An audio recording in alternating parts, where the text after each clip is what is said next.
Bonjour à tout le monde, Thierry Vano, Nokia. Bienvenue sur ce webinaire Horizon Europe qui va permettre d'aborder les opportunités de financement pour les infrastructures numériques. Avant de démarrer le webinaire, quelques informations pratiques. Donc cette session est enregistrée et après le webinaire, vous aurez, pour tous les participants, vous recevrez cette session enregistrée qui ensuite aussi sera disponible sur la plateforme YouTube de Systématique. Pendant ce webinaire, vous pourrez aussi télécharger les différentes présentations que vous verrez aujourd'hui. Et dernier point, concernant les questions, vous pouvez les poser via l'onglet questions. Si vous aviez un petit problème technique, par contre, utilisez l'onglet chat. Voilà pour les aspects pratiques. Alors l'agenda de ce webinaire, tout d'abord Olivier Audouin va introduire ce webinaire avec un mot de bienvenue. Ensuite, moi-même, je vous présenterai et parlerai du CSF infrastructure numérique. Nous rentrerons dans le vif du sujet avec Thierry Louvet qui balayera le programme Horizon Europe, en particulier le cluster Digital Industry and Space. Et enfin, Pierre-Yves Danet vous présentera le partenariat européen Smart Networks and Services. Et nous terminerons par une session de questions-réponses. Et donc, je laisse la main maintenant à Olivier Audouin.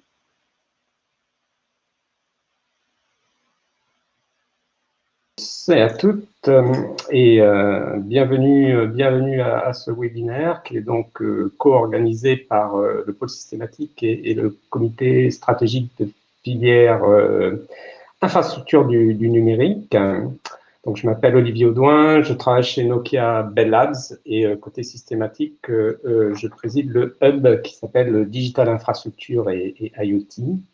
Donc, dans cette introduction rapide, je vais vous donner quelques informations sur Systématique, donc ce pôle de compétitivité dédié aux deep tech dans la région, aux acteurs de la deep tech dans la région parisienne. Vous avez quelques chiffres sur cette planche, donc près de 1000 membres, PME, académiques, grands groupes,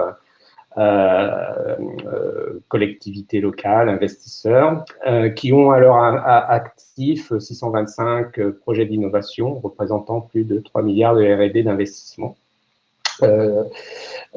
Et le rôle de Systématique dans ce large écosystème est donc de fédérer ces acteurs, susciter des actions collectives, se projeter sur de manière proactive sur les grands enjeux qui feront la croissance des entreprises demain et aider nos membres entreprises à appréhender ces enjeux. Tout en se connectant fortement avec le milieu académique, de la recherche, pour anticiper en particulier les grandes ruptures technologiques. Et concrètement, ces objectifs passent structurellement par l'initiation, l'accompagnement, la mise sur pied de grands projets fédérateurs dans des programmes régionaux, nationaux ou européens. Systématique, c'est organisé en 6 hubs technologiques et 3 enjeux applicatifs. Je vais focaliser ici sur un des hubs, donc le hub qui co-organise le webinaire d'aujourd'hui, donc ce hub Digital Infrastructure et IoT. Donc, dans ce hub, on a un écosystème d'acteurs du monde des réseaux, de l'IoT, du cloud, des plateformes de gestion de données, qui nous permet d'avoir une vision relativement large de bout en bout de ces problématiques d'infrastructure numérique. Et donc, on s'emploie bien à faciliter les rencontres dans cet écosystème, à susciter des projets pour adresser les grands défis des infrastructures du numérique. Et on a défini en particulier 7 priorités que vous voyez affichées ici. Donc les 2 premières, système embarqué, connectivité et réseau, sont vraiment au cœur des produits, des solutions de nos membres. Et puis on a défini un certain nombre d'axes transverses qui nous paraissent clés en matière de R&D et d'innovation. Donc tout ce qui est intelligence pour permettre aux infrastructures, à ces systèmes complexes que sont les infrastructures, d'être automatisés, optimisés, agiles.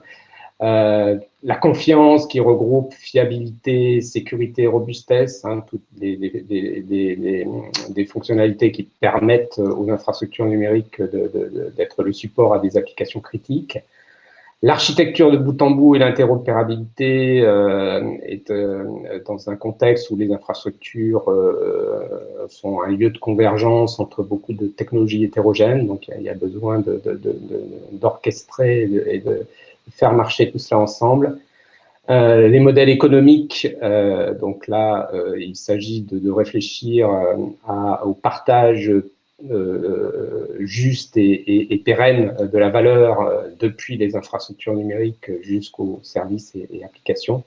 Et enfin, l'efficacité énergétique qui, comme vous le savez, est une problématique qui se présente avec de plus en plus d'acuité. Et dans nos priorités, depuis, on a quelque chose qu'on a entamé déjà l'an passé, mais il y a aussi le volet international et européen en particulier. Et comment améliorer la visibilité de notre écosystème au niveau européen, comment pousser nos membres, en particulier PME, à aller participer à des projets européens. Et donc, c'est sur ce registre que l'on a proposé de co-organiser ce séminaire d'aujourd'hui, en cette année un peu clé de ce point de vue-là, puisque 2021 verra la mise en place du nouveau programme Horizon Europe, succédant à Horizon 2020. Et cette volonté de favoriser la participation de nos écosystèmes au programme européen est une volonté tout à fait partagée avec le comité stratégique de filière infrastructure numérique, dans lequel d'ailleurs Systématique est aussi partie prenante. Donc c'est un peu naturellement qu'on s'est retrouvé pour co-organiser ce webinaire d'aujourd'hui. Et je vais donc passer la main à Thierry Evano qui va nous parler un petit peu des initiatives globales du CSF.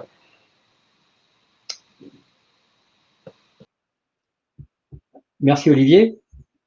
Donc, quelques mots effectivement du CSF, Comité stratégique de filière infrastructure numérique. Donc, le CSF, qui fait partie des 18 CSF qui ont été labellisés, donc le CSF infrastructure numérique a été labellisé en novembre 2018. Il y a eu ensuite la signature du contrat de filière en décembre 2019. Et un avenant a été signé en début d'année, en janvier, pour adapter les objectifs que je vais décliner, les adapter au plan de relance. De manière globale, le CSF infrastructure numérique donc, a été porté par 4 fédérations professionnelles qui regroupent les différents acteurs du monde des télécoms, du monde du numérique, que ce soit des équipementiers, les opérateurs, les fournisseurs de câbles, les intégrateurs ou opérateurs d'opérateurs, en particulier sur les projets territoriaux, donc avec la Fédération française des télécoms, l'AFNUL, le CICABEL et Infranul. Et donc, ont été déclinés 4 projets, 4 piliers pour ce contrat de filière, qui vont permettre de positionner le socle numérique, le socle de la connectivité, qui est un enjeu essentiel pour accompagner la numérisation des territoires, de l'économie, de l'ensemble de l'industrie. Donc ces 4 projets, ces 4 enjeux majeurs sont orientés autour de la 5G en particulier, avec deux axes qui sont de décrire quels sont les enjeux et la stratégie de la 5G. On n'en est encore qu'au début, avec différents documents, différents livrables qui vont permettre d'étayer ces enjeux de cette stratégie.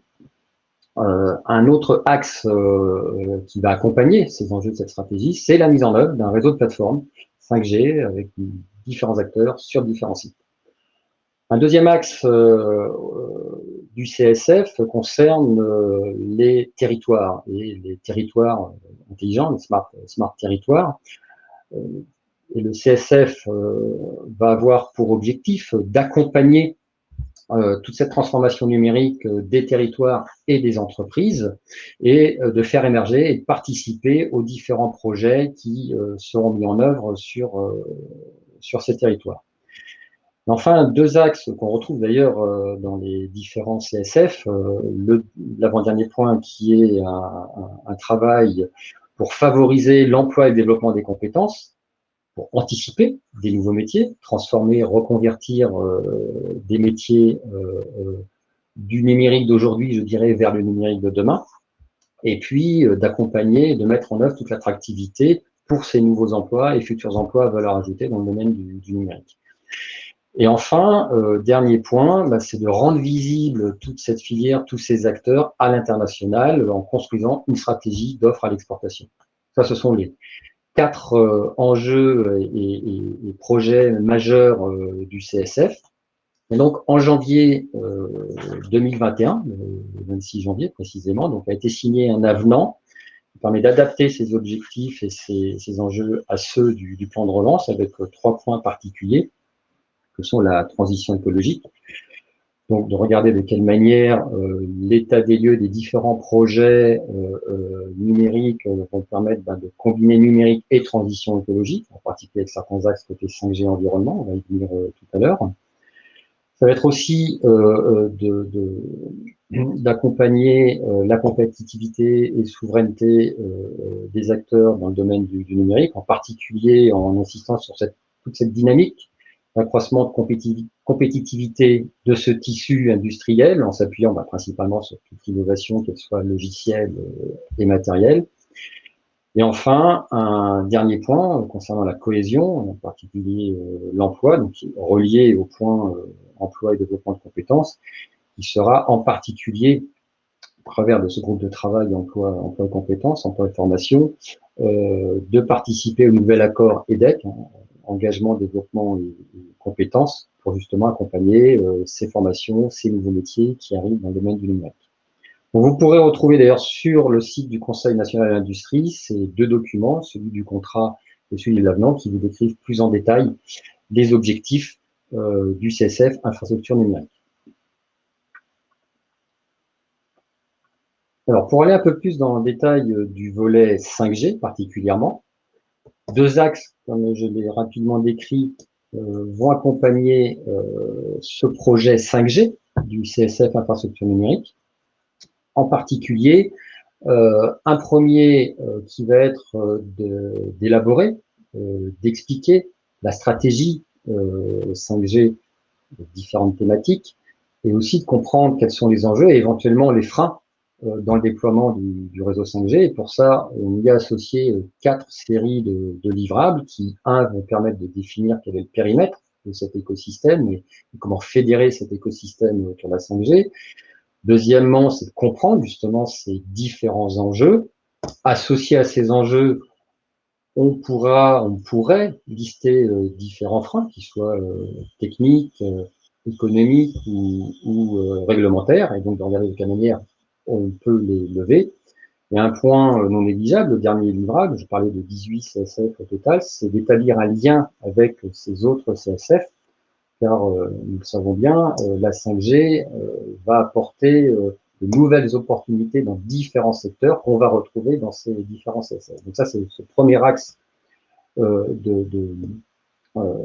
d'élaboration de cette stratégie et surtout de la rendre visible, de communiquer autour de cette stratégie. Il y a un deuxième axe pour accompagner justement cette stratégie, ces différents enjeux, c'est de mettre en œuvre un réseau de plateformes d'expérimentation 5G, donc avec différents acteurs sur différents sites.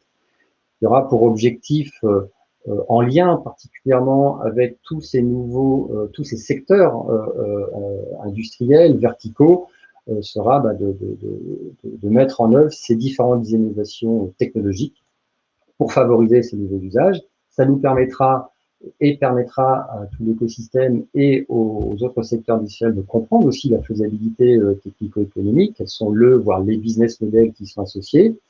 Évidemment, ces plateformes permettront de répondre aux demandes d'accès que peuvent avoir les startups et les PME pour accompagner cette évolution, cette révolution de la 5G dans différents secteurs. Et l'objectif, ce sera d'avoir un réseau de plateformes qui sera ouvert pour participer avec d'autres plateformes à cette expertise que nous, de la filière numérique, nous pouvons apporter aux différents autres secteurs. Un petit peu de détails justement sur ces deux axes. Concernant le volet enjeux et stratégie, l'objectif, comme indiqué, c'est de faire connaître ces différents enjeux et cette stratégie. Donc déjà, il y a eu deux premières publications qui ont été éditées, je crois, octobre-novembre à l'automne 2020. Vous retrouverez d'ailleurs ces documents aussi sur le Conseil national de l'industrie. Donc le premier, 5G, stratégie et enjeux. L'objectif a été de lister un peu de manière non exhaustive justement tous ces enjeux, qu'ils soient sur l'évolution des équipements qui va arriver dans les années à venir, de quelle manière aussi le développement et le déploiement des versions standalone vont arriver sur le marché, pour pouvoir aussi, entre autres, accompagner les nouveaux usages, et en particulier de lister quelles sont toutes les solutions que le slicing va pouvoir apporter aux différents marchés verticaux, par exemple. Nous y avons listé aussi les différentes problématiques et enjeux associés à la cybersécurité et à la 5G et aux usages portés par la 5G, sans oublier aussi, et c'est l'un des points que nous avons aujourd'hui, sans oublier les aspects recherche sur l'évolution de la 5G. Donc encore beaucoup de travaux à venir pour les mois et les années à venir, et c'est ce que nous avons listé dans ce premier papier qui permet justement d'établir un peu la feuille de route des différents sujets que le CSF va pouvoir traiter. Et un premier sujet aussi qui a été évoqué concernant toute la question environnementale, donc a été publiée une première version d'un papier qui permet de faire l'état des lieux justement de tout ce qui est consommation énergétique, émissions CO2 associées au numérique et à la 5G, de lister déjà un peu quelles sont les perspectives d'évolution en termes de consommation énergétique par exemple, sans oublier l'association des usages, leur acceptabilité et l'évolution de ceci. Donc ça, ce sont deux premières publications qui ont lieu en fin d'année dernière. La feuille de route du CSF pour l'année qui vient est listée, comme vous pouvez le voir ci-après, donc de différents livrables. Le premier d'entre eux pour cette année, c'est ce webinaire que nous avons aujourd'hui pour parler ensemble du financement de la R&D par le prisme du programme Horizon Europe.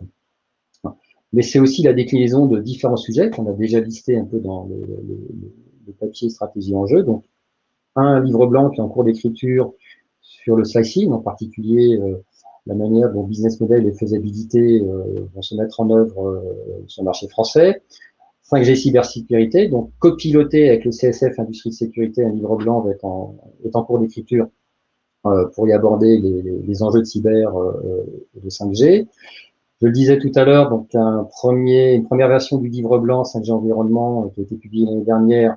Une deuxième version arrive pour approfondir la question environnementale. Le premier livre blanc a permis un peu de lister les différents sujets. On va rentrer un peu plus en détail au courant de l'année, plutôt sur le deuxième semestre, ça devrait arriver. Dans les enjeux de la 5G, évidemment, le sujet de la virtualisation est un enjeu majeur et important. Et le CSF va dans un premier temps établir une cartographie des différents acteurs de la 5G permettant d'accompagner cette virtualisation des réseaux. Et enfin, un autre sujet dont on entend parler assez souvent, 5G et santé, donc ça va être piloté cette fois par le CSF santé, donc il y aura un infoday qui aura lieu d'ici quelques temps pour aborder cette thématique. Autre sujet qui est abordé qui va être abordé par le CSF cette année.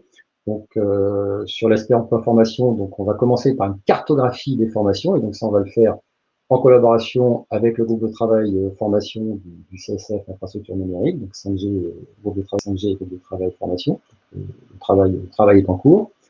Et enfin, sur les aspects plus économiques et enjeux et perspectives, donc la mise en œuvre d'un observatoire d'impact, de l'impact économique des secteurs 5G en France, puisqu'on s'aperçoit qu'il va y avoir des évolutions, des révolutions assez importantes et donc un impact économique à observer. Et lié d'ailleurs à cet observatoire, donc nous avons participé avec le groupe de travail Smart Territoire à l'étude PIPAM. L'étude PIPAM, je rappelle, c'est le pôle interministériel de prospective et anticipation des mutations économiques. Donc l'objectif sera principalement de faire un état des lieux et des enjeux et des perspectives du secteur qui nous concerne. Enfin, deuxième axe du CSF du projet 5G, c'est la mise en œuvre du réseau de plateforme 5G. L'objectif va être principalement d'intégrer, de développer, de tester tous ces nouveaux usages industriels et sociétaux que la 5G va porter, en étudiant évidemment la faisabilité techno-économique, quels sont les enjeux financiers, quels sont les acteurs actuels, nouveaux, qui vont mettre en œuvre, in fine, ces nouveaux usages. Je le disais tout à l'heure, donc un réseau de plateformes qui permettront d'être accessibles, qui seront accessibles aux startups et PME, qui permettront d'apporter des nouvelles briques technologiques, services, usages ou solutions, et avec une ouverture vers d'autres plateformes qui peuvent exister. Donc à ce jour, 13 plateformes ont été labellisées et soutenues par le CSF. C'était le premier enjeu effectivement du CSF de soutenir ces 13 plateformes. Les travaux du CSF consisteront donc à suivre la mise en œuvre de ces différentes plateformes et surtout, point important, de partager les résultats que ces plateformes vont apporter dans point de vue technologique, que usage, que business model. Donc, dans ce cadre-là, différentes initiatives permettent de mettre en œuvre ces plateformes. Vous avez dû sans doute le voir pour certains d'entre vous, ou la plupart d'entre vous. Donc, un appel à projet dans le cadre du plan de relance qui a été lancé en octobre, qui se termine le 1er juin, permettant de soutenir ces mises en œuvre de plateformes d'expérimentation de 5G fortement, vous voyez, orientées, quand on regarde les libellés vers des usages dits verticaux, mais aussi avec des aspects R&D. Le PSPC existe toujours et est toujours là pour pouvoir accompagner aussi des initiatives de ce type. Donc la version actuelle du PSPC se termine le 29 juin. Et dernièrement a été lancé un appel à manifestation d'intérêt concernant les solutions souveraines pour le réseau de télécommunications, qui est aussi une opportunité pour présenter de nouveaux projets, de nouvelles plateformes, soit orientés usage ou avec une orientation R&D 5G et au-delà. Et donc, qui se termine le 30 janvier 2021. Actuellement, sur ces 13 plateformes soutenues, donc 9 ont aujourd'hui été lauréates de cet appel à projet. Donc, dans ce démarrage, vont se mettre en œuvre et permettre d'exploiter, tester, d'intégrer tous ces nouveaux usages aussi divers que des usages ferroviaires, IoT, industrie, maritime, santé, etc. Donc voilà en quelques mots ce que je voulais vous dire sur le CSF infrastructure numérique, les travaux que le CSF mène actuellement et tout au long de l'année, et donc avec aujourd'hui un événement qui est le premier webinaire du CSF sur les enjeux de recherche et de financement de la R&D au travers donc du programme Horizon Europe. Et pour ça, je vais laisser la main donc à Thierry Louvet qui va nous expliquer les tenants et les aboutissants du programme Horizon Europe. Merci Thierry. Bonjour à tous. Donc effectivement, je me propose de brosser un peu le tableau général du nouveau programme cadre de l'Union européenne pour la recherche et l'innovation, donc qui couvre la période donc 2021 à 2027 et comme l'indiquait tout à l'heure Olivier, qui succède donc à Horizon 2020. J'essaye de passer la planche suivante, mais je n'y arrive pas. Voilà. Donc sur cette planche, ce qu'il faut retenir, c'est la structure générale en fait d'Horizon Europe. Alors cette structure n'inclut pas, pour pas compliquer le tableau inutilement, la partie Fonds européen de défense et également Euratom. Donc sur cette planche que vous voyez, ce sont en fait les 4 piliers principaux donc qui structurent donc ce programme cadre. Le premier donc qui s'appelle Sciences d'excellence et qui donc vise plutôt à soutenir des projets de recherche fondamentale, le financement des échanges au niveau des chercheurs et le développement des infrastructures de recherche. Donc c'est ce que vous avez dans ce pilier 1, donc avec ces 3 volets, European Research Council, les actions Marie Skłodowska-Curie, et puis les fameuses infrastructures de recherche voilà, que je mentionnais à l'instant. Le deuxième pilier, c'est celui qui est le plus pertinent pour notre webinaire d'aujourd'hui, qui s'intitule en français Problématiques mondiales et compétitivité industrielle européenne. Lui, en fait, il a pour objet d'améliorer les technologies clés et les solutions qui sous-tendent donc les politiques de l'Union européenne et ses objectifs en termes de développement durable.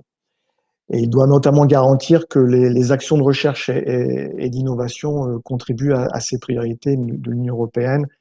Vous en avez entendu parler régulièrement, notamment une Europe verte et neutre sur le plan climatique, adaptée à l'ère numérique et où l'économie est au service des citoyens. C'est le pilier qui est le plus doté financièrement, je le présenterai après, avec plus de 50 milliards d'euros, qui représente 56% du budget total. Alors ce pilier 2, il comprend 6 clusters. C'est la terminologie qu'a retenue la Commission européenne.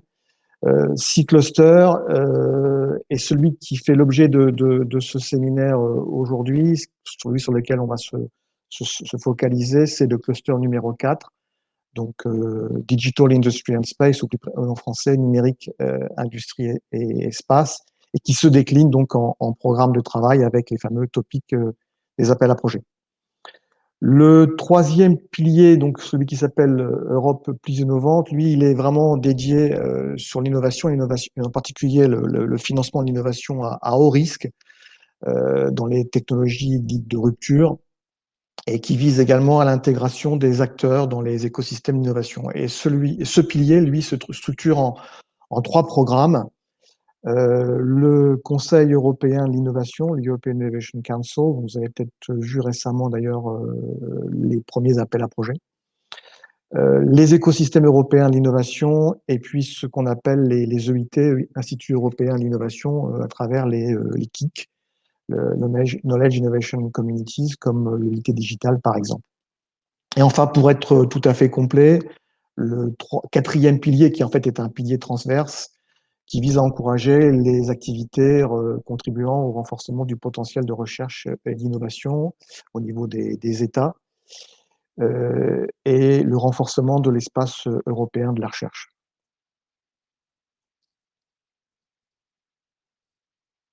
Toujours sur ce programme Horizon Europe, vous avez ici les budgets pour chacun des piliers, et comme je le mentionnais à l'instant, le pilier qui est le plus financé, c'est le fameux pilier 2, donc sur les challenges globaux. Pour un budget global donc de presque 100 milliards d'euros, donc un effort considérable de la part de l'Union européenne et des États membres. Donc si l'on zoome maintenant sur les enveloppes budgétaires qui sont contenues dans le pilier 2, donc il faut se familiariser avec cette terminologie. On voit quand même que pour ce qui nous concerne, le fameux cluster donc 4, dit 4, numérique, industrie, espace, est le plus doté avec le cluster 5, donc climat, énergie et mobilité, avec plus de 15 milliards d'euros sur la période concernée par Horizon Europe. On parle évidemment de la période 2021-2027. Et un point important à noter par rapport à ces budgets sur chacun des clusters, c'est que notamment dans le cas du cluster 4, les budgets incluent ce que la Commission européenne appelle les partenariats. Et ça sera l'objet de l'intervention suivante. Également ce que la Commission appelle les missions et aussi le plan de relance qui, dans le vocabulaire de la Commission européenne, s'appelle le Next Generation EU Programme. Donc, il faudra suivre l'actualité et les lancements des différentes composantes pour avoir le tableau complet de la situation. Donc, si on passe maintenant à la structure globale du programme, du programme de travail, du work programme du cluster 4, donc numérique, industrie et espace. Donc, je précise que ce programme de travail, il est dit préliminaire, ce n'est pas le programme officiel. L'annonce devait en être faite pour la mi-avril et ce sera vraisemblablement publié et ouvert pour la fin de ce mois, donc pour la fin du mois d'avril. Mais sachez qu'au titre de la politique de transparence de l'Union européenne, des versions provisoires de ces programmes de travail pour les 6 clusters, pas seulement d'ailleurs pour le cluster 4, sont disponibles sur le site Horizon Europe du MESRI, du ministère de l'Enseignement supérieur, de la Recherche et de l'Innovation. Donc vous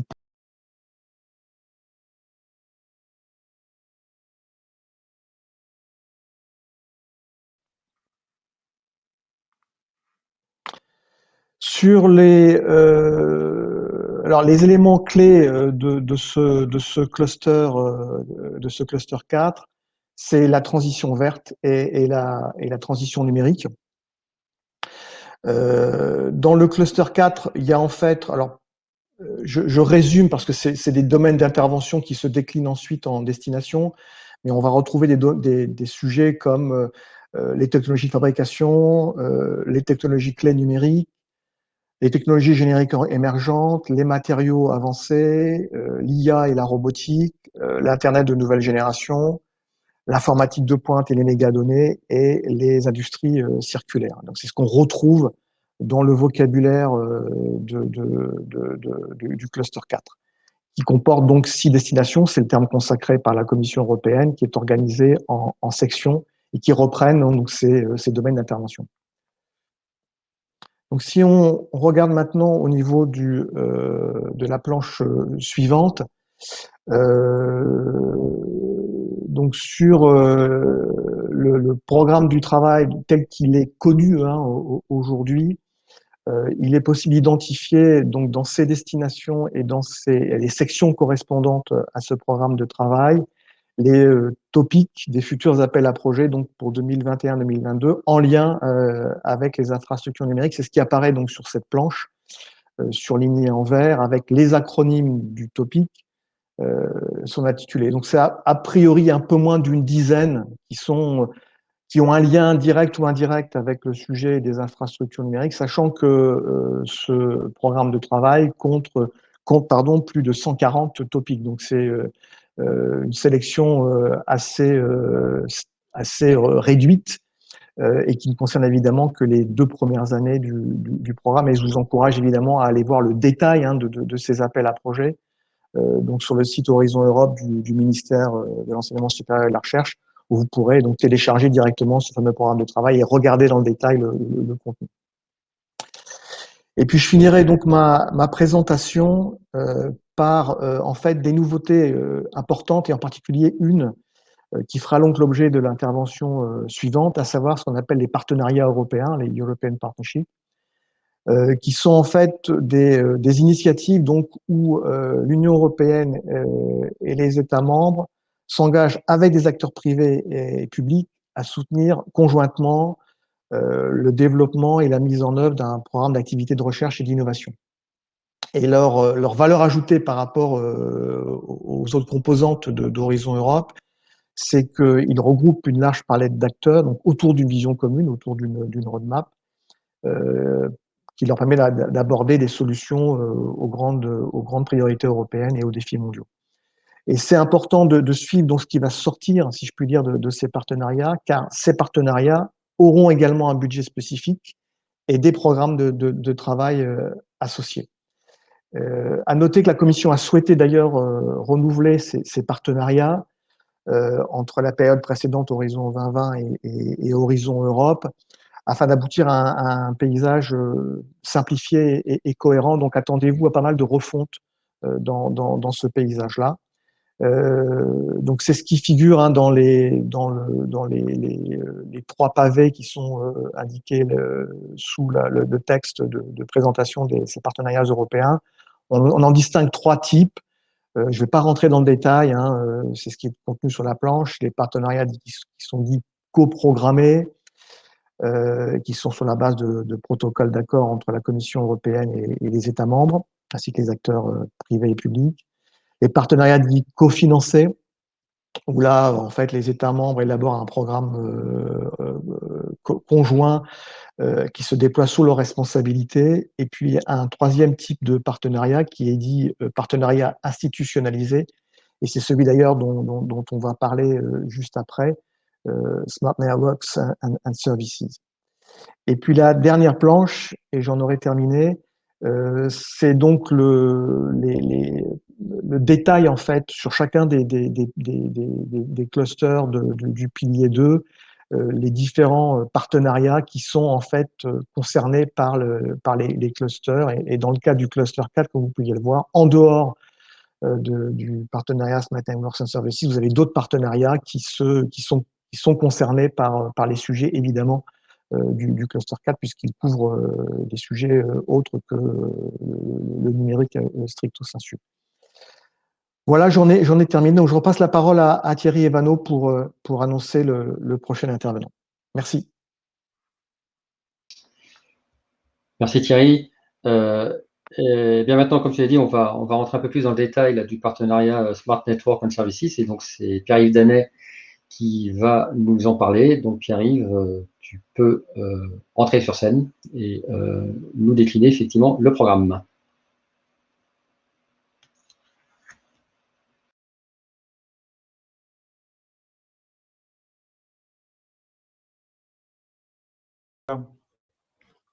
Je suis avec vous. Bonjour à tous. Vous m'entendez? Oui.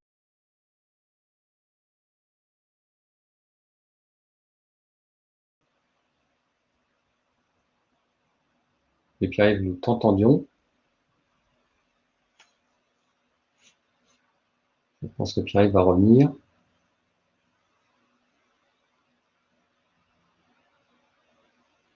Les aléas du direct. Vous m'entendez? M'entendez-vous? Voilà, on t'entend, Pierre-Yves. Bonjour à tous. Désolé de ces petits problèmes de connectivité. Là, j'étais sorti de la conférence. Oui, donc merci effectivement à Thierry d'avoir introduit les partenariats.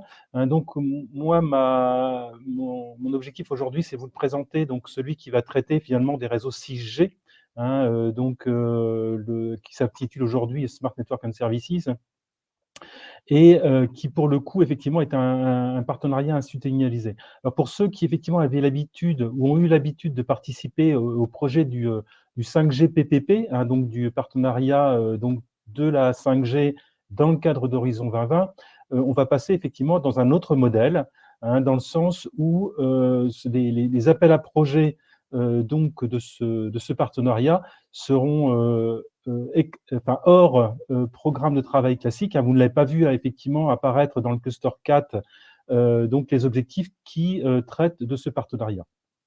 Ce partenariat donc est un outil qui va être, dont le budget va être voté sur la durée complète donc du programme, à savoir 2021-2027. À contrario donc des partenariats coprogrammés, hein, qui eux ont des budgets qui sont fixés sur les 2 années, hein, sur la durée d'un work programme. Alors, je vais passer à la suivante. Alors, Smart Network Services, donc c'est une initiative qui a été prise effectivement dans le cadre de l'association 5GIA, dans la suite du 5GPPP, donc pour effectivement développer les futurs donc réseaux 0,6G. Mais pour ce coup, on essaie d'être accompagné par d'autres providers de technologie, dans le sens où les réseaux deviennent de plus en plus complexes, ont besoin de plus en plus de capacités de traitement, de stockage, et ainsi de suite, si bien qu'on s'est entouré d'autres organismes, d'autres compétences donc connexes, qui vont effectivement nous aider à aboutir aux objectifs qui sont fixés. En particulier sur la partie IoT et Edge, donc la IoTi, sur la partie donc Service Cloud et Soft, donc la plateforme Nessie, CISP Cloud pour le cloud computing, et puis bien évidemment Network 2020 qui est maintenant Network d'Europe pour la partie connectivité, tel que ça avait été effectivement le cas dans le cadre donc du PPP 5G.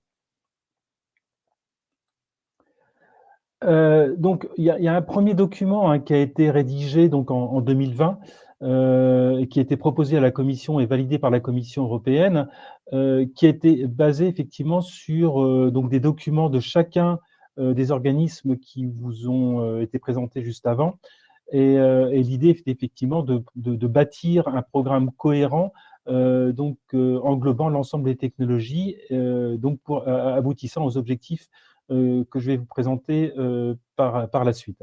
Donc ce document, donc validé par les États membres, par la Commission, donc c'était au mois de septembre-octobre l'année dernière, donc est un document fondateur pour ce qu'on appelle le Single Basic Act, qui est le document contractuel qui sera donc validé par les États membres, par la Commission et par l'association industrielle, qui sera je dirais le partenaire dans cette opération.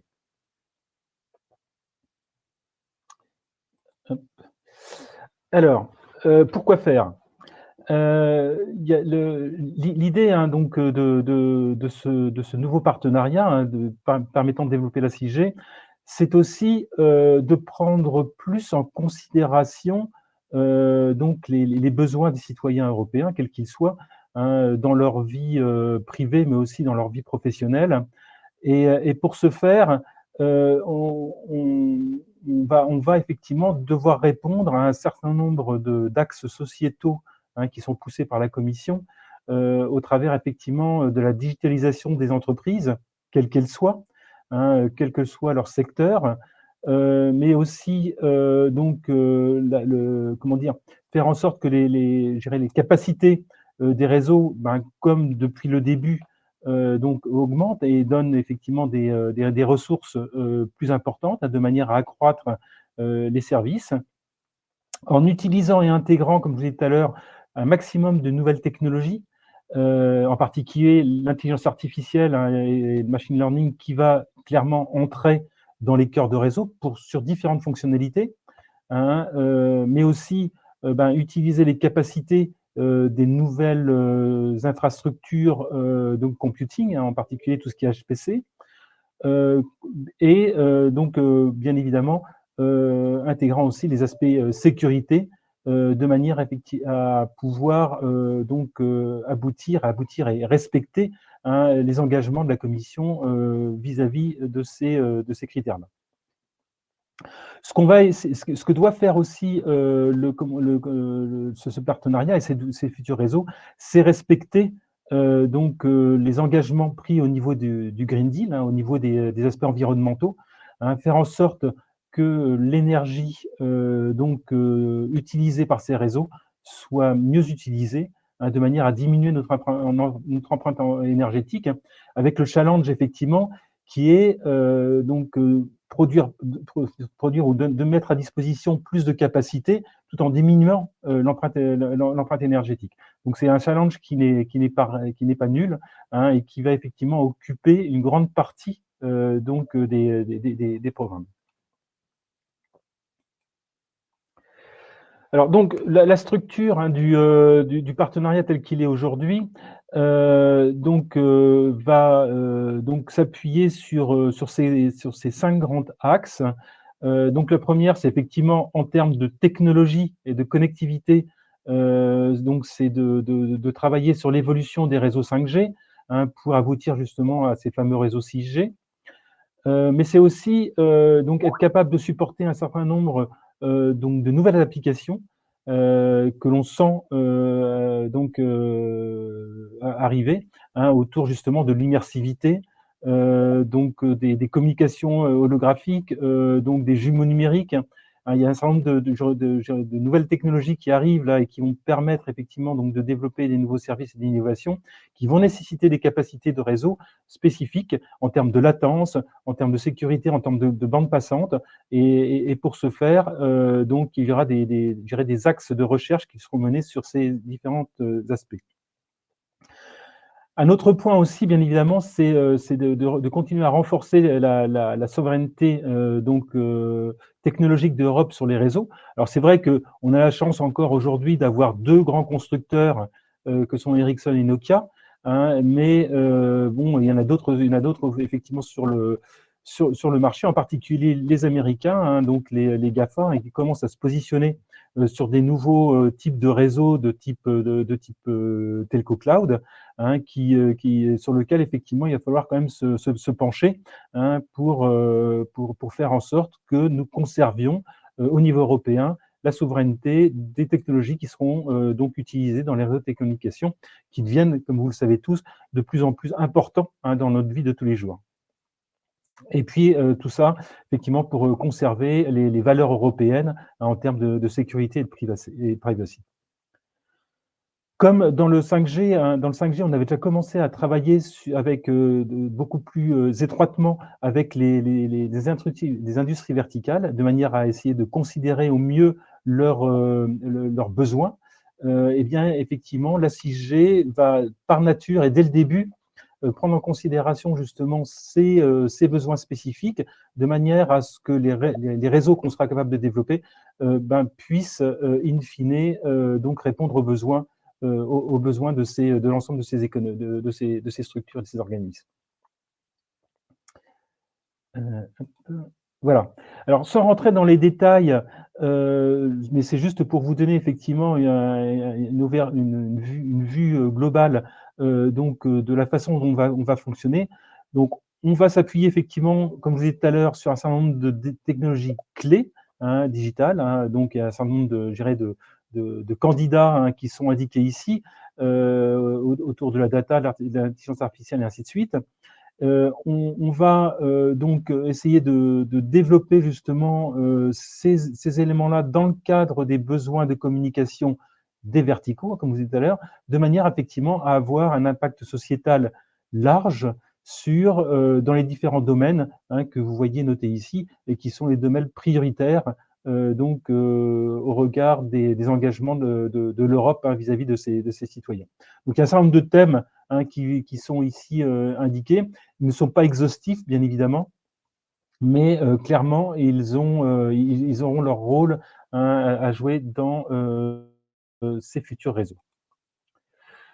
En termes je dirais, de complémentarité hein, donc des différents éléments hein, qui vont être agrégés donc dans ces futurs réseaux, on retrouve, hein, comme je vous l'ai déjà indiqué, hein, tout ce qui est la partie données, hein, données et traitement de données, la partie infrastructure de traitement, hein, et puis la partie cybersécurité, effectivement qui va être vue de bout en bout et non seulement élément par élément. Hein, c'est un élément qui est quand même assez structurant, hein, de manière à justement pouvoir répondre hein, aux besoins des différentes applications verticales, quels que soient effectivement les domaines que soit la santé, l'agriculture, l'industrie ou autre. Alors, dans le cadre effectivement de l'organisation du travail, afin de décrire un petit peu mieux les axes et les objectifs et les appels à projets qui vont s'en suivre, on a essayé d'organiser ça en cinq grands domaines d'intervention. Alors le premier, c'est la partie évolution de la 5G. Hein, essayer de travailler sur la base de la 5G, mais en essayant de faire mieux. Hein, ça, c'est un premier axe. Deuxième axe, c'est ce qu'on appelle la 6G, mais qui serait plutôt en rupture, c'est-à-dire, bien évidemment, ne pas faire table rase de tout ce qui a été fait aujourd'hui, mais bien de repartir des besoins des verticaux et des citoyens européens, et de manière et aussi, effectivement, des grands axes sociétaux donc développés par l'Europe, et en particulier au niveau environnemental, et éventuellement de développer des nouveaux concepts qui pourraient donc être partie prenante de la 6G. En C, le stream C, lui, il va être un petit peu en continuité de ce qui a été fait dans la 5G, à savoir mettre en place des infrastructures expérimentales qui vont être là justement pour agréger des nouvelles solutions, des nouveaux enablers, des nouveaux éléments, donc de manière à pouvoir préfigurer quelles vont être les évolutions des réseaux. Et ces infrastructures pourront être utilisées justement pour mener des pilotes, dans le cadre du stream D, des pilotes avec des verticaux, pour valider justement ces nouvelles avancées, mais aussi pour recueillir des nouveaux éléments qui vont alimenter donc les recherches sur la 6G ou Beyond 5G. Donc la partie A, 5G évolution, elle va probablement être là et vivre uniquement pendant la première phase du programme, à savoir les 2 premières années. Et ensuite, on va vite se concentrer assez rapidement sur la partie 6G, de manière à pouvoir donc aboutir à l'horizon 2030 donc à une solution qui soit à peu près qui soit correcte et qui réponde à l'ensemble des besoins. Mais l'idée de ce stream A, dont le budget sera probablement moins important que celui du stream B, ça va être juste pour assurer la continuité entre ce qui a été fait dans le cadre du PPP 5G et en particulier les derniers projets qui ont été lancés et qui ont aussi avaient comme objectif d'avoir des premières études sur la 6G, d'avoir une espèce de continuité et montrer effectivement qu'on est capable de récupérer justement tous ces éléments-là dans ce nouveau programme. Et puis en transverse, comme c'était aussi le cas pour la 5G, donc un projet support qui va être là justement pour coordonner l'ensemble des actions. Alors la roadmap, elle est celle-ci, on ne va pas rentrer dans le détail, mais simplement sur l'ensemble effectivement de la période, on va avoir, comme un petit peu je dirais lors du PP 5G, les 3 phases. Une première phase qui va être là pour justement défricher ou organiser un petit peu le programme. Une deuxième phase qui va être plus pour faire des premiers développements à peu près consistants, donc des différentes fonctions, différents éléments qui vont constituer la 6G.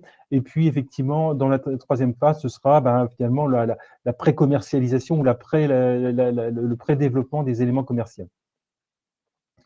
Donc là, vous verrez effectivement, vous voyez sur le schéma les différents streams qui s'affichent donc et qui montrent la contribution justement sur l'ensemble de la roadmap, sachant que au-delà effectivement des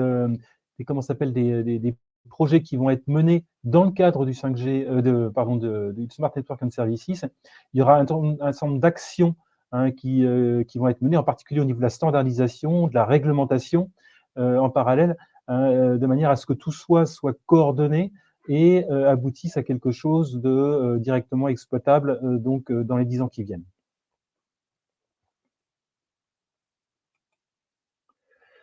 Voilà, et puis pour terminer, donc les collaborations, on a effectivement aujourd'hui des collaborations au niveau technologique, comme je vous disais tout à l'heure, au niveau des technologies providers. Par contre, on essaye aussi, autant que se peut, de faire des collaborations avec l'ensemble des organismes qui traitent justement de ces différents verticaux, que ce soit du média, que ce soit de la voiture, du connected car, et ainsi de suite, de manière à s'assurer que je dirais, ce partenariat va quelque part répondre aux besoins de l'ensemble des parties prenantes.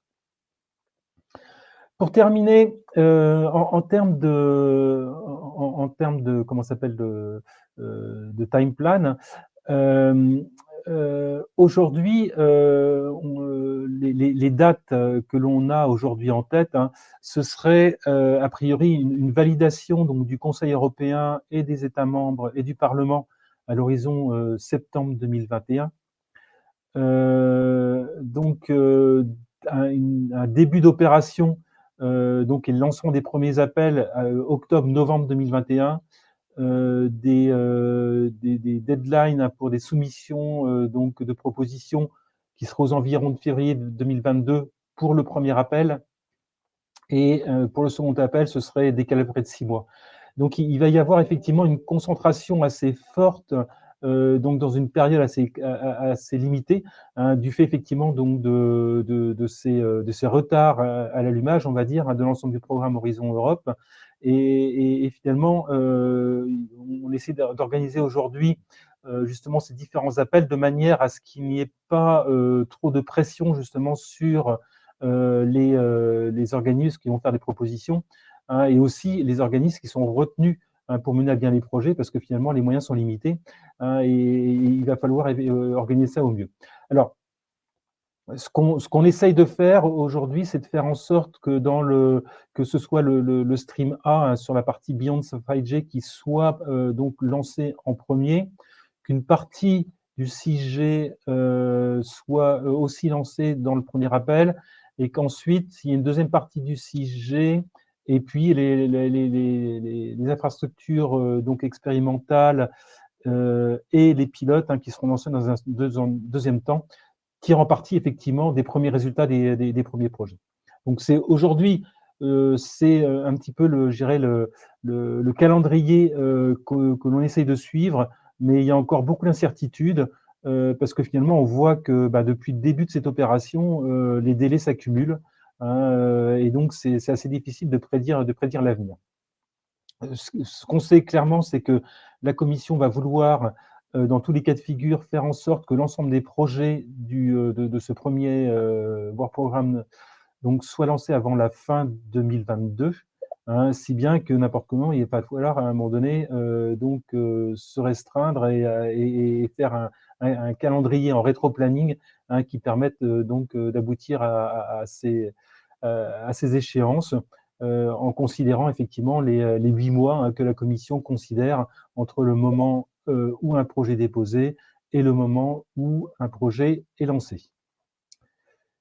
Donc voilà la présentation que je souhaitais vous faire. Donc bien évidemment, je suis à votre disposition pour répondre à toute question. Merci Thierry. Je vais demander à Olivier et à Thierry Houvet aussi de me rejoindre sur scène virtuellement pour effectivement lancer la session questions-réponses. Il y a eu effectivement une première question, mais Pierre-Yves va apporter je pense, à apporter les réponses, puisque les questions étaient posées déjà sur les dates et thématiques des prochains appels. Donc j'ai bien retenu que octobre 2021 devrait arriver les premiers appels plutôt sur la thématique Beyond 5G, et un décalage de près de 6 mois après pour les autres appels plutôt sur la thématique 6G, si j'ai bien écouté et bien retenu. Donc, je pense que la question est revenue, à moins qu'il y ait des compléments d'information à apporter. Oui, alors, ça c'est pour le partenariat SNS.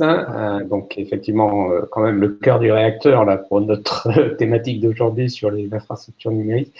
Donc, il faut ajouter à ça le Work Programme classique dont a parlé Thierry. Donc, Thierry t'a dit que d'ici fin avril, on devrait avoir la publication officielle.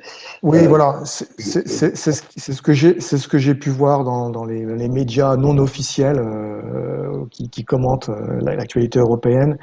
Il y a déjà un calendrier provisoire, hein, qui circule toujours sur le site du MESRI, hein, et qui donne des dates indicatives, un calendrier provisoire qui était basé sur le fait que ces appels à projets-là, donc ceux dont on a parlé dans la partie Horizon Europe Cluster 4, seraient publiés mi-avril. Donc si effectivement ils sont publiés fin avril, il faut tout décaler en gros d'une quinzaine de jours.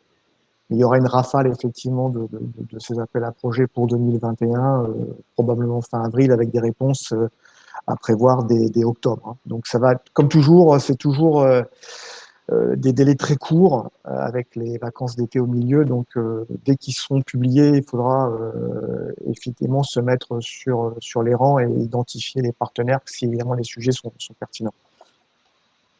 Pour les acteurs, j'entends. Très bien. Alors, j'ai vu qu'il y avait une autre. N'hésitez pas à poser des questions sur il y a l'onglet questions. Une question a été posée pour savoir si les préoccupations environnementales étaient prises en compte, sachant qu'aujourd'hui, équipementiers, opérateurs, voies verticaux abordent le sujet. Donc, est-ce que ce sujet est aussi l'une des préoccupations de ces initiatives européennes? Alors, pour ce qui concerne effectivement le Smart Network and Services, c'est clairement dit, hein, je vous l'ai exprimé à plusieurs reprises, ça va être un gros défi, hein, parce que finalement, on va proposer des capacités je dirais, de communication plus importantes et il va falloir diminuer l'empreinte énergétique du tout. Donc, c'est clair qu'il y a pas mal de sujets qui vont probablement être étudiés dans ce cadre-là, et en particulier tous les sujets autour des métasurfaces, hein, qui sont quand même des thématiques hein, sur lesquelles il faudra travailler, hein, et qui seront des éléments justement pour limiter cette consommation électrique, mais pas que. Hein, dans la façon de développer des softwares, il y a probablement aussi des possibilités de limiter la consommation énergétique. Je pense qu'il y a plein de secteurs ou de micro-secteurs dans les différentes fonctions du réseau hein, qui vont devoir effectivement s'adapter à ces contraintes donc environnementales et de consommation électrique. Et une question en complément, parce qu'il semble que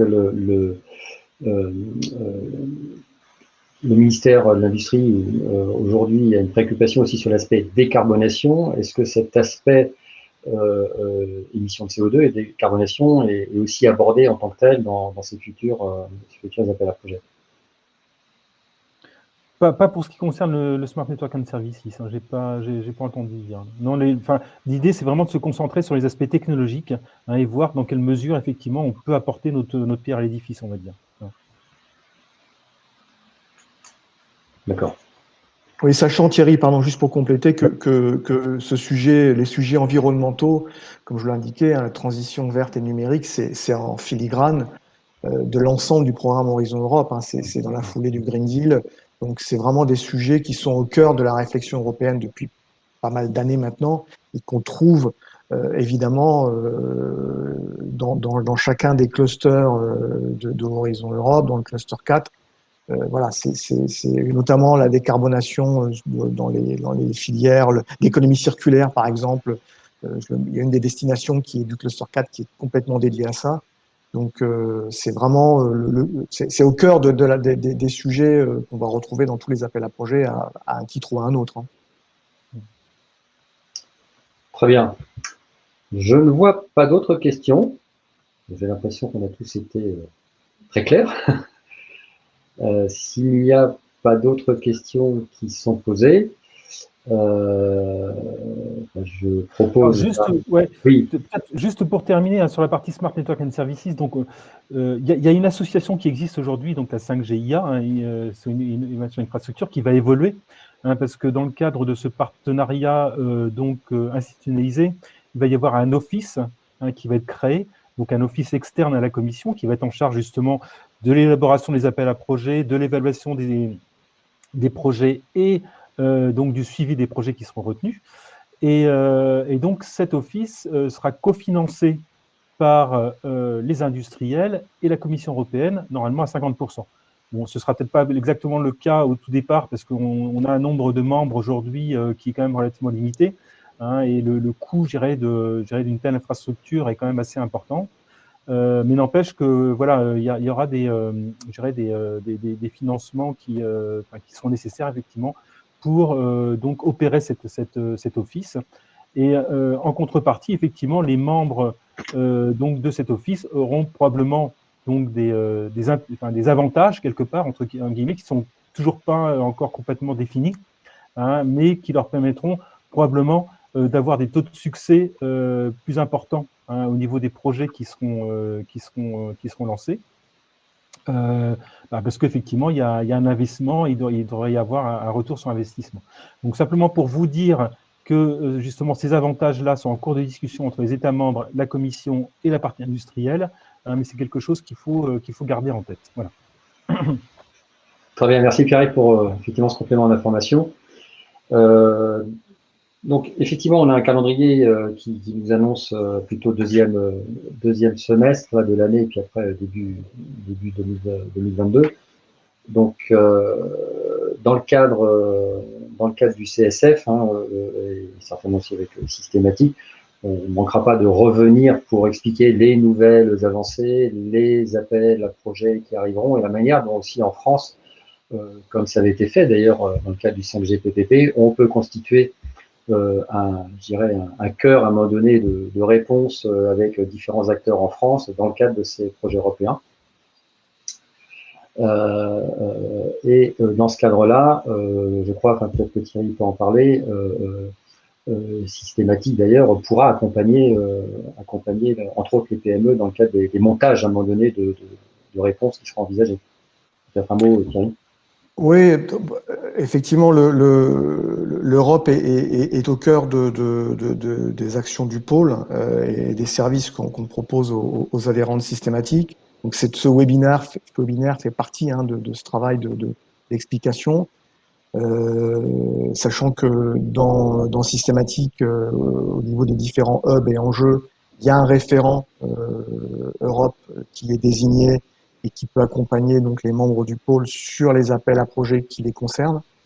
Mais si on parle vraiment sur les aspects vraiment plus pointus, plus techniques, et je parle là notamment pour les membres du hub Digital Infra et IoT, c'est très important que ce soit fait dans le cadre du hub lui-même, parce que clairement, si ce sont des sujets de type recherche et RIA dans le jargon européen ou IA, les partenaires de premier rang, ils sont dans le hub, et nous, on peut compléter, par exemple, pour identifier des partenaires européens à travers les clusters partenaires de Systématique. Donc, apporter notre pierre, en tout cas, à l'édifice, sachant que évidemment, les contenus, la matière elle-même, le contenu du domaine, il est vraiment connu des personnes qui sont dans le hub lui-même. Donc, nous, on apporte plus un terme d'ingénierie, j'allais presque dire de montage, de décryptage de certains appels, dans la limite de nos connaissances. Quand je dis qu'il n'y a plus de questions, qu'il y a deux autres questions qui arrivent. Une qui est posée à Pierre-Yves concernant le nom de cette nouvelle structure de l'Office. Ah. Eh bien, écoutez, pour l'instant, elle s'appelle 5G IA+. Donc, pour l'instant, il n'y a pas encore de nom. Mais bon, c'est des discussions en interne, effectivement, qui ont lieu. Enfin, il est fort probable, effectivement, que ça migre vers du 6G. Mais bon, pour l'instant, il n'y a rien de décidé. Il y a une question qui est posée concernant est-ce que la thématique IoT inclut le Wi-Fi 6 ? Alors, c'est quoi? C'est sur la partie SNS ou sur la partie programme classique, on va dire? La question n'a pas été précisée. Bon, le Wi-Fi 6, ça existe déjà, donc je ne suis pas sûr que... Enfin, il y aura peut-être le Wi-Fi 7 à ce moment-là, qu'on va dire. On va passer de la 5G à la 6G et du Wi-Fi 6 à la Wi-Fi 7, voilà. Mais c'est clair que le Wi-Fi, à n'importe comment, il sera intégré comme le satellite. On voit bien, enfin, le satellite sera intégré dans le Smart Network and Services, le Wi-Fi aussi. Donc, l'idée, c'est vraiment d'avoir des réseaux sans couture entre les différents modes de connexion et d'avoir des réseaux ambiants, finalement, de la connectivité ambiante, quel que soit effectivement votre mode de connexion.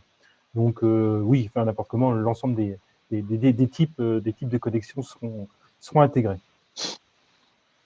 Très bien, merci. Alors, je vois que quelqu'un est encore en train de taper peut-être une question, donc elle va arriver, le suspense total. Alors, une question sur les acteurs, comment les acteurs ORAN et VRAN, parfois plus petits, peuvent entrer dans ces projets. Ah bah, enfin, je dirais, les projets du Smart Network and Services, ils seront ouverts n'importe comment à tous, a priori.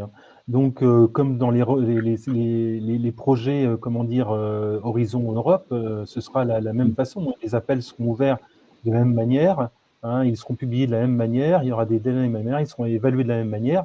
avec, comme vous disiez tout à l'heure, peut-être une préférence pour les membres des projets qui seront plutôt supportés par les membres de la GU. Pour le reste, tout est ouvert. Hein. Et il est probable aussi que pour certains projets, il y a des open calls, hein, comme on l'a déjà vu, on l'a vu en Horizon 2020, et qui puissent aussi faciliter comment dire, la contribution de petites structures, hein, en second rideau, on va dire. Voilà.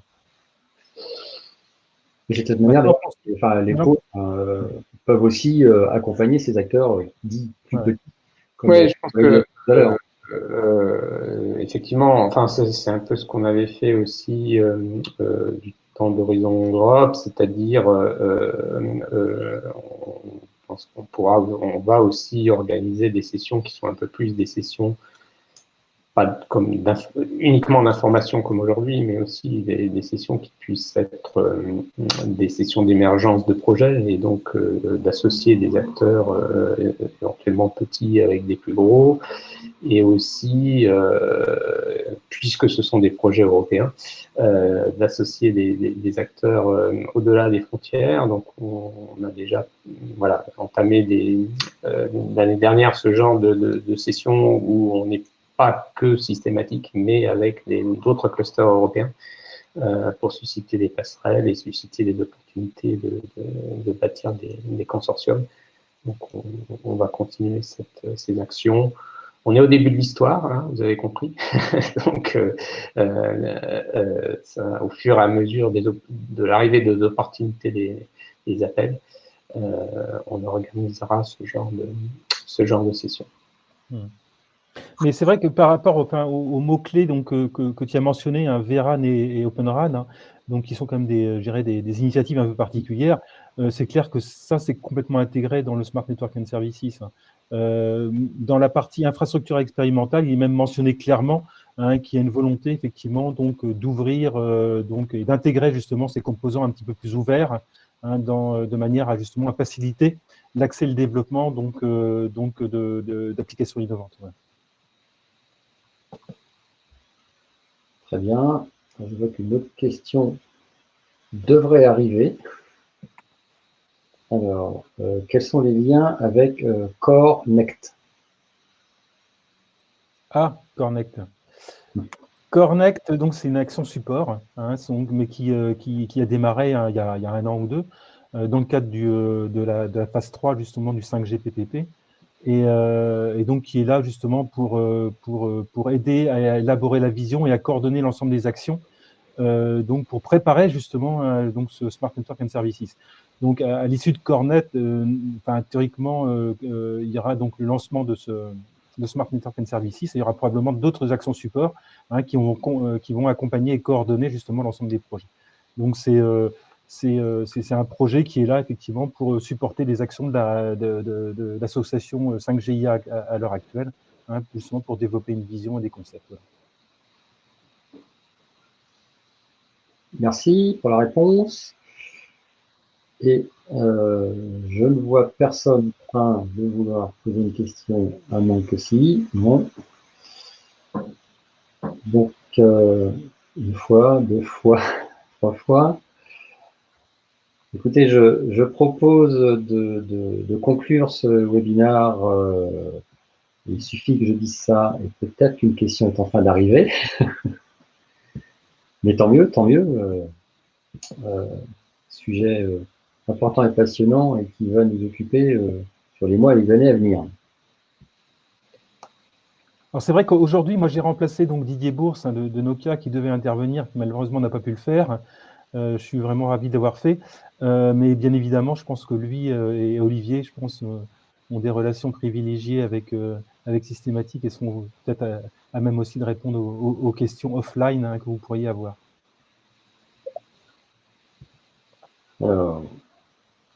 Alors, voilà, une question, une idée, quand seront programmées les sessions à venir? D'abord, date envisagée. On n'a pas encore de date, mais en fait, on va s'aligner sur le calendrier des appels hein, et sur les deadlines des appels. Donc, on a dit tout à l'heure sur SNS, c'est plutôt octobre-novembre. Voilà, quoi, ça paraît être un bon moment par rapport au calendrier, s'il ne bouge pas d'ici là, Pierre, du partenariat SNS. À ce moment-là, on pourra faire quelque chose d'un peu plus focalisé. D'accord. Alors, une autre question qui arrive. Quelle articulation avec EXA-X, 6 Genesis, etc. Eh bien, c'est justement, ces projets-là sont les derniers projets de la phase 3 du 5G PPP, en même titre que Cornet, justement, mais qui sont des projets, justement, eux, qui sont là pour délivrer. Et eux, ils vont directement contribuer, justement, donc au Stream A, donc Beyond 5G, dans le sens où leur développement vont être intégrés directement dans ces réflexions-là. Donc, c'est comment dire, le passage de témoin, on va dire, entre le 5G PPP et le Smart Network and Services. Et c'est vrai qu'au niveau de 5 Genesis, tous les autres, 5GF, 5G Vini et j'en passe, il y a quand même un certain nombre qui sont lancés. Clairement, il y a plein de résultats là, de ces projets-là qui vont venir alimenter la roadmap et venir s'intégrer globalement dans ces projets-là. Très bien. Je ne veux pas dire que je vais conclure, il y aura une autre question qui va arriver. Pour le moment, je ne vois pas de questions arriver. Donc évidemment, comme l'a dit Olivier, aussi bien au travers du pôle systématique, des réseaux sociaux du pôle, du comité stratégique de filière et des autres pôles, puisqu'on travaille aussi de collaboration sur ces événements-là, avec aussi le pôle image et réseau pour relayer en particulier région Grand Ouest, nous avons aussi beaucoup d'acteurs. Donc au fil de l'eau seront annoncées à chaque fois des nouvelles sessions qui arriveront et aussi, comme j'ai indiqué en introduction, sur l'autre sujet, plutôt white paper qui serait publié, les différentes publications aussi qui arriveront tout au long de cette année 2021 dans le cadre de la feuille de route du CSF infrastructure numérique. Et avec ce calendrier qui s'annonce passionnant pour l'année 2021 déjà, je vous propose de conclure ce webinaire. Je vous rappelle qu'il sera disponible pour les participants bientôt dans vos boîtes mail et ensuite sur la plateforme YouTube de Systématique. Et je vous dis à bientôt, sûrement pour une nouvelle session et pour les futures aussi publications du CSF. Et je vous souhaite une bonne fin de journée et un bon week-end. Merci pour votre attention. Au revoir. Merci, au revoir. À bientôt. Au revoir.